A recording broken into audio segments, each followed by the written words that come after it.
여러분 안녕하세요. 요즘 말하는 법에 대해 고민 많으시죠? 왜 어떤 사람의 말은 상대방에게 뻔한 답만 나오게 하거나 시큰둥하게 만들고, 왜 어떤 사람의 말은 사람을 뜨겁고 생기 있게 만드는 걸까요?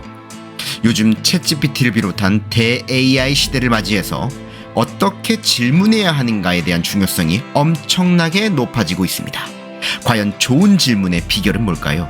상대방의 진심을 확 끌어낼 수 있는 비법은 뭘까요? 여러분의 막힌 머리를 뚫어뻥 해줄 아이디어 썰막 카세에서 맛깔나게 썰어드리겠습니다. 여기 한 디자이너의 이야기가 있습니다. 이 디자이너는 아주 열정이 넘쳐서 국제적인 컨퍼런스를 쫓아다니며 소위 디자인 구루라 불리는 그 시대 최고의 디자인 리더들에게 질문을 던지곤 했습니다. 다음 디자인 트렌드는 어떻게 될까요? 라고 말이죠. 그때마다 디자인 구루들은 심드렁하게 답했습니다. 잘 모르겠는데요. 트렌드요? 그런 건 마케팅하는 사람들이 잘 알지 않을까요?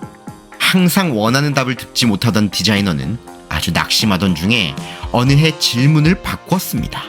다음 디자인의 트렌드는 어떻게 되어야 하나요? 그러자 그 전까지 그렇게 들은 채 만취하던 디자인 구루들이 갑자기 말문이 터지며 입에 침이 마르도록 이야기를 쏟아냈다고 합니다. 다음 디자인의 트렌드는 이렇게 가야 합니다. 내 생각엔 이런 게 제일 중요해요. 라는 말들을 쏟아낸 거죠. 그러니까 트렌드의 정답을 말해달라 했을 땐 답을 회피하던 구루들이 앞으로 트렌드에 대한 자신의 관점, 자신의 생각을 묻자 그제야 신이 나서 자신의 생각을 쏟아내는 거죠. 그러니까 그들은 자신이 이끌어갈 세계에 대한 확신, 자신이 만들어가고 싶은 세상에 대한 청사진은 아주 뚜렷한 사람들이었던 겁니다. 자기만의 장르를 만들어가는 사람들은 그렇게 달랐던 거죠.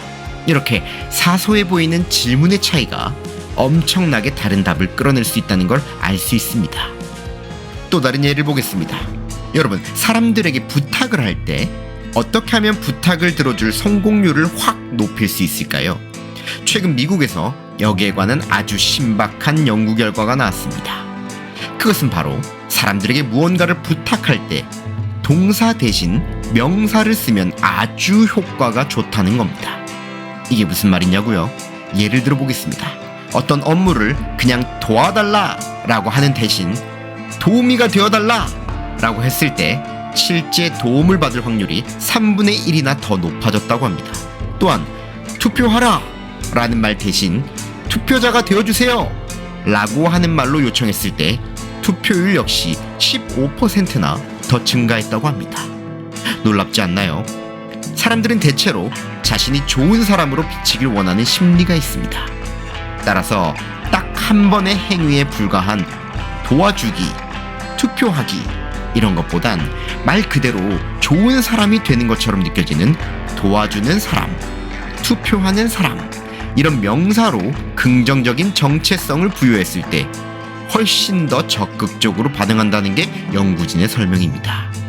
이런 맥락에서 이력서에 자신이 헌신적인 것을 부각하고 싶다면 열심히 일한다 라고 동사로 말하기보단 열심히 일하는 사람이라고 명사화해서 말하는 게 훨씬 더 호감을 얻을 수 있다고 합니다.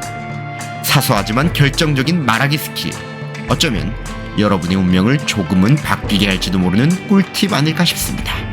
이처럼 말 한마디에는 엄청난 힘이 있습니다. 여러분이 어떻게 말해야 할지 고민되는 순간에 조금이나마 아이디어를 얻으셨길 바라며, 마카레오의 아이디어 썰막하세, 다음에 또 맛깔난 아이디어로 찾아뵙겠습니다.